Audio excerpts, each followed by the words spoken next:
Today is not a good. Oh, God, what in the hell was that?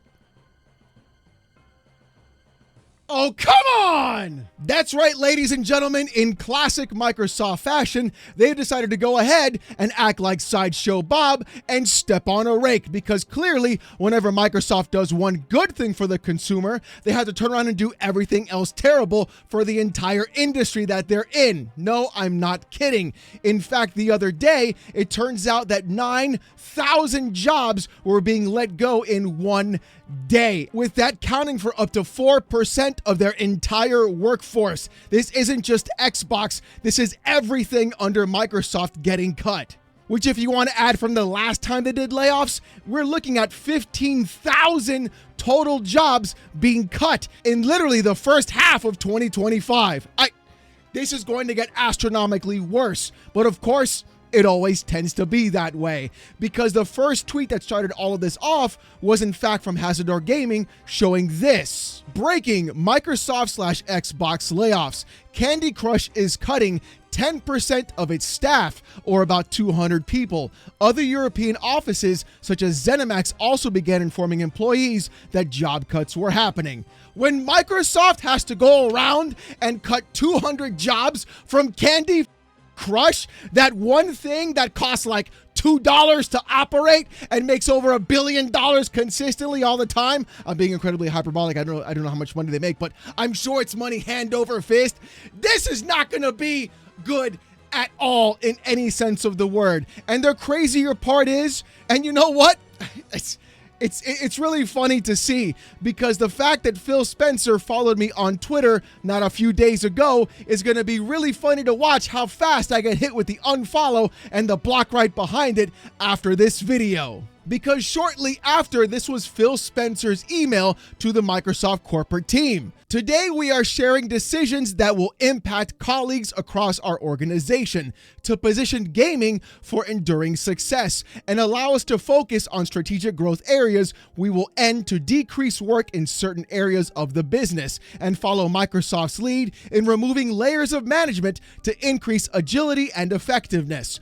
Our respect for those impacted today, the specifics of today's notifications, and any organizational shifts will be shared by your team leaders in the coming days. I recognize that these changes come at a time when we have more players, games, and gaming hours than ever before. Our platform, hardware, and game roadmap have never looked stronger. The success we're seeing currently is based on tough decisions we've made previously. We must make choices now for continued success in the future years, and a key part of that strategy is the discipline to prioritize the strongest opportunities. We will protect what is thriving and concentrate efforts on areas with the greatest potential while delivering on the expectations the company has for our business. This focused approach means we can deliver exceptional games and experiences for players for generations to come. I'm going to stop you right there, good old Philly Spence, my boy. You can go ahead and unfollow me now and hit me with the block if you want to, but I'm going to be upfront and real. What the are you even talking about? You've got more players, you've got more games, you've got a stronger roadmap, and even right now, Microsoft is expected to hit a $5 trillion market cap. You guys spent $17 billion on ABK. You've already fired 15,000 people the first half of 2025. And then at the same time, you have the gall, the audacity, and the testicular fortitude to say something so incredibly ludicrous to people you are in fact letting go in your own company. By the way, everybody, things are going really great right now, but sure, look, we gotta go ahead and make sure Satya Nadella keeps his old pocketbook fat, and mine too, so you're gonna have to pack your bags and I'll see you at the unemployment office, okay? Yeah, sure, I'm glad that everything at Microsoft is going well and you're strategizing for the future, and we're gonna talk about what that strategizing in fact is, and the real reason why these jobs were cut, because everybody's saying that it was Game Pass or ABK, have no clue about what Microsoft is trying to do, and it's going to be worse than people actually realize, because the fanboyism is the problem in this entire thing. But hey, We'll talk about that in a moment, but let's go back to Philly Spence's response email, shall we? Prioritizing our opportunities is essential, but that does not lessen the significance of this moment. Simply put, we would not be here where we are today without the time, energy, and creativity of those whose roles are impacted. These decisions are not a reflection of the talent, creativity, and dedication of the people involved. Our momentum is not accidental. It is the result of years of dedicated effort from our teams. Hold on. Wait.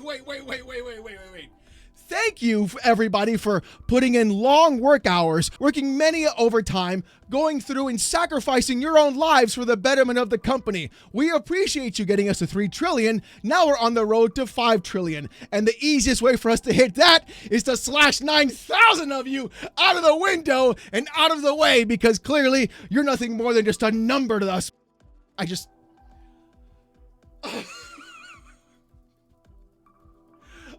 can't, bro. I just can't. Microsoft could buy the planet if they wanted to, and apparently it's not enough for them. We got more people using Game Pass than ever before. We have brand new hardware coming out with AMD, but you know what? That's not enough for Nutella. No, sir. And I'm saying Nutella on purpose because Dreamcast guy likes to call him Satya Nutella. It's an inside joke. I know it's Nadella. Don't get mad in the comment section, but it's so ridiculous how this continues to happen over and over again. The corporate jargon is wild to me. And the crazier part is, Phil Spencer was playing Indiana Jones while all of this was going on. Just like the last time when he was playing Diablo 4 as everything was on fire at Microsoft.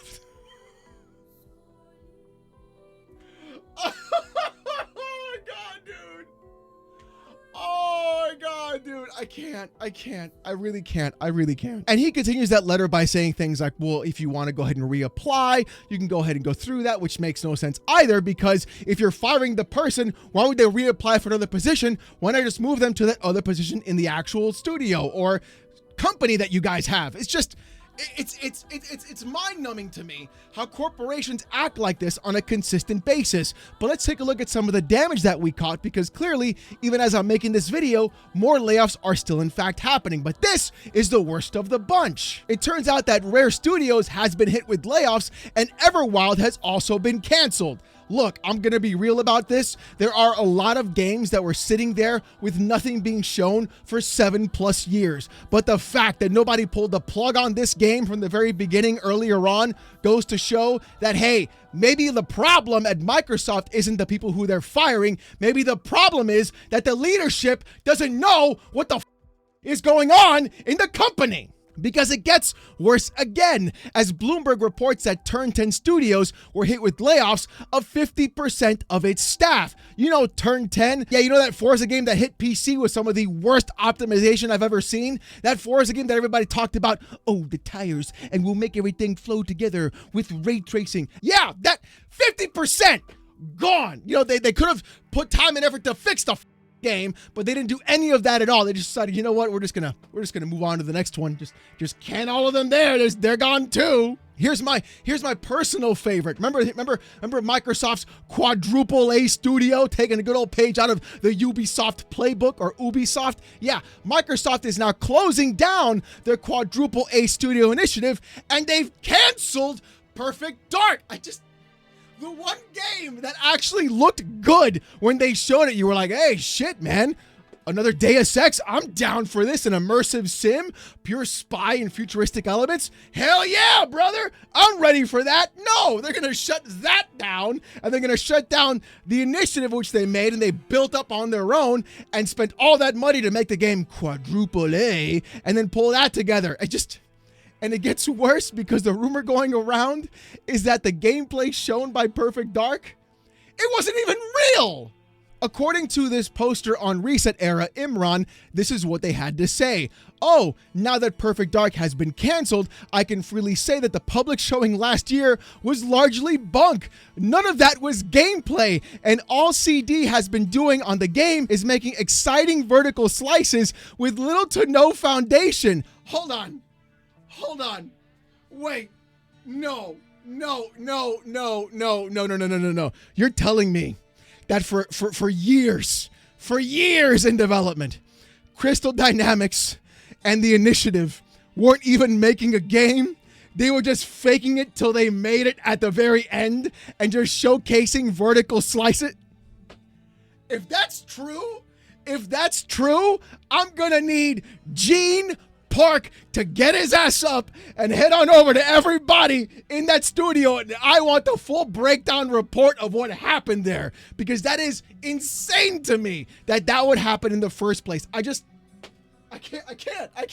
It's a clown show. It's an absolute clown show in this company. But again, it gets even worse. Because according to Jason Schreier at Bloomberg, the new MMORPG project from ZeniMax Online Studios, maker of ESO and Elder Scrolls Online, has also been canceled as part of the Xbox layoffs. Now you're thinking, oh, Alex, that one's not that bad. I mean, it can't get any worse than that, right? A whole new MMO. Why would they cancel that? Check out what happened like a few minutes later from Jason, though. Many of the Xbox's subsidiaries are getting hit by the layoffs this morning, including Call of Duty studios such as Raven, big cuts at Forza developer Turn 10, and nearly 50% of their staff as per the source. If you're walking around and you're cutting Call of Duty studios, the literal cash cow of this company, if you're going around and being like, hey guys, look, listen, I know you guys make probably the most profitable game that we've ever had in our entire portfolio ever at all time, but half y'all are fired. Get the like, what is happening, dude? But you see, not every studio is getting hit with layoffs and not every game is getting canceled. Apparently, Arcane Leon and Blade is safe from cancellation. And it turns out that if your game was at the Xbox Showcase last year, you're basically going to be just fine for your game moving forward. And in the midst of all of this, it turns out there was a rumor floating around yesterday that Phil Spencer may in fact be retiring after the next-gen console gets released in a little bit of time. The thing is, though, apparently that may not actually be the case but according to Tom Warren, apparently those rumors are in fact incorrect. However, though, this has gone too far, because the people walking around and saying things like, oh, it's because Game Pass, oh, Xbox dead because you can't buy your games, even though you can clearly buy your games. The real reason this is happening, though, isn't because of any of that. It's because of Microsoft's insane infatuation with artificial intelligence. No, this is not a cope. No, this is not deflection. I'm being real about this. Microsoft spent $70 billion to buy ABK, and that was a hell of a lot of money. Do you want to know how much they spent just this past year alone in 2025 for AI? $80 billion.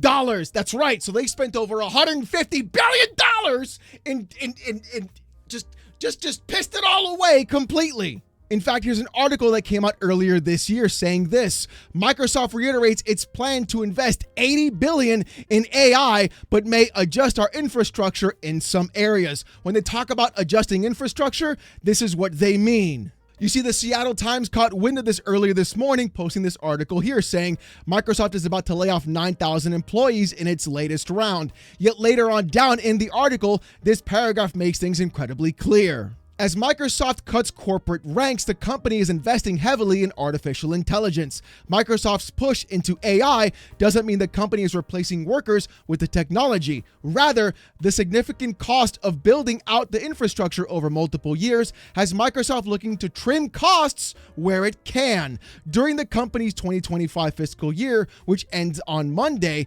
Microsoft said it planned to spend more than $80 billion on infrastructure to meet AI demands. That's a $25 billion increase in capital expenditures from the company's 2024 fiscal year. That's right. I'm not kidding when I say this. All of these job cuts were because they needed to cut costs in other areas because they want to implement AI far heavier inside of what Microsoft is doing. And if you don't believe me, Satya Nadella even said this himself about Microsoft's code. In fact, the day before the job cuts even happened, Nadella said this: AI now writes 30% of Microsoft's code. Mark Zuckerberg replied, soon it could be 50% at Meta. 30% of the code written at Microsoft isn't even done by a person. And these clowns, these morons, these idiots think they're going to save a lot more money and have a better product overall to put out to the customer, when the people that are going to be needed to check those codes and what's happening in those programs, they're laying off because You can't just trust AI to do it on its own. It's not going to work like that. You have to have somebody there to check AI's code to then do it in the first place. So why even have that happen directly? Just hire the person that can do the code right the first time, because it gets worse, because apparently Microsoft backed a $1.5 billion AI startup that collapsed after financial struggles. They're just pissing money away, dude. They don't know what they're doing. They don't know what they're doing, dude. A company that could be valued at $5 trillion doesn't even know what the hell they're doing half the time or where they're investing their money. This entire thing is a clown show. An actual clown show. This is going to end badly for Microsoft. Their over-reliance on AI, trying to cut costs in every conceivable corner that they can, firing the people that got them to be somewhat successful in the first place, and then turning around and saying like, oh, thanks for all the hard work. See you later, pack your bags, goodbye, because you're going to be replaced by a robot that just does spaghetti code all day long. That's going to be great for them. I'm telling you right now.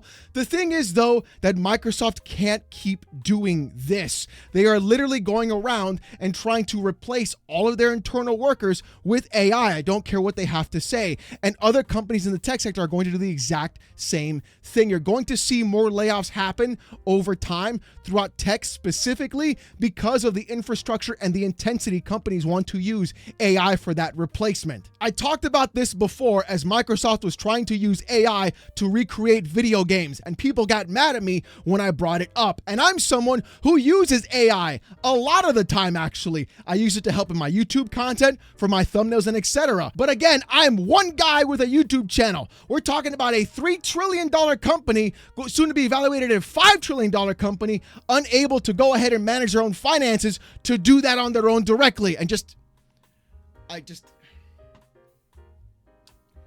wow, this is bad. It's gonna be, but it's gonna get even worse as game companies and studios will now have to rely more on AI because they won't have the staff to actually make the game properly, creating a heavier workload. The fact that video games sat there for 5, 7, 8 years, the fact that Microsoft built a quadruple A studio to go ahead and make another game that was creating nothing but vertical slices, the fact that they consistently put out games that were half-baked, underdeveloped, terrible ports on PC, performed terribly, and couldn't get the right people behind the job to do the aspect in the first place. And yet here we are, and you're saying, oh, you know what? We'll just have a robot do it. I just can't. And I thought to myself, maybe if Microsoft does the backwards compatibility right, they make a Proton layer, it'll be cool for PC gaming. I don't even think they're going to be doing that, because if they can't get their together here, who the thinks they're going to be able to get their OS operating properly to play PC games correctly or even debloat Windows? I'm going to call it right now. Satya Nadella has got to go, bro. He's got to go. This obsession with AI is going to ruin so many tech firms and so many companies, and it's going to ruin this hobby of video games. I'm seeing it right now. The overspending, the overindulgence, the fact that $150 billion are going to be spent in total by this company in just ABK and AI really goes to show that they are just spending money out the ass and have no plans for what they're going to do in the future. I can guarantee you we're going to be seeing this directly, and mark my words on this. Microsoft will rely even heavier on AI into the future, and what's going to happen is it's going to write nothing more than spaghetti code and fall apart internally. They're going to have to turn right back around and rehire everybody they let go to come back and fix the mess that the AI made for them. And that's going to be the funniest day of all, bro. That is going to be the funniest day of all. But you know what? Let me know what you guys think about this in the comments section down below. How big of a rake did Microsoft and Xbox step on this time? I think this has been their biggest one yet, and I feel it's going to get even bigger. That's what she said. But if you want to see more of this kind of content, more PC port reviews, gaming news, Steam Deck videos, fanboy content, my hot takes in the gaming industry, and live streams every Saturday night, 8:45 p.m. Eastern, subscribe to the channel. We're on our way to 86,000 subscribers, and I just want to say thank you guys so very much. I really do appreciate it. If you want Discord access or most during live streams, become a YouTube member. It's as low as $1. If you don't want to spend the buck, don't sweat it. Saturday nights, 8:45 p.m. Eastern, live here on this channel. We do a live stream for about 4 to 5 hours where I get insulted with TTS. And honestly, you're going to love it. With all that being said, though, thank you guys so much for watching. Hope you have a great one, and I'll see you gooners next time. Peace!